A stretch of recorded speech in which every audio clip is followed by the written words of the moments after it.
Babe Kawaii-Bogue is a therapist living and working in San Francisco.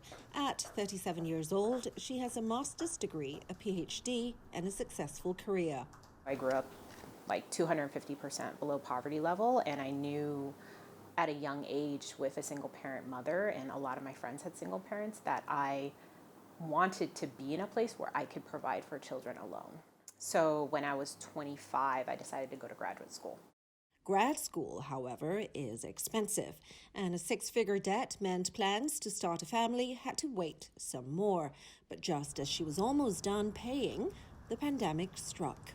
I was 36 when the pandemic started, and I feel like I was stripped of an opportunity to meet people and to date when I was actually finally ready to do that. Around the world, social restrictions and uncertainty around the pandemic have disrupted baby-making plans. We've been able to see pretty clearly that in some cases, fertility has dropped, apparently for this reason, that people just hesitated in the time of the pandemic to have children. But the long-term impact remains unclear.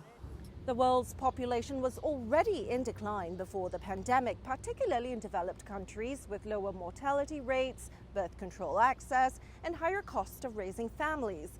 The concern now is that the high number of deaths from COVID-19, coupled with fewer babies being born, could make things worse for countries where the aging population has been outgrowing new births, putting even more pressure on economies and social support systems. Falling fertility rates across Europe and Asia are threatening job markets and economies.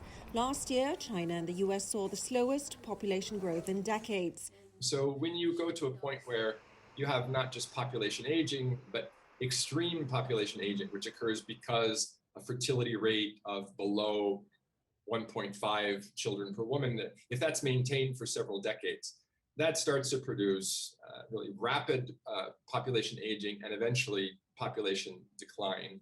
That produces a kind of imbalance that's more difficult to deal with. Governments have tried to incentivize baby making, adjust retirement ages, encourage immigration, and draw more women into the workforce. But for Babe Kawaii-Bogue, that's a different kind of balancing act.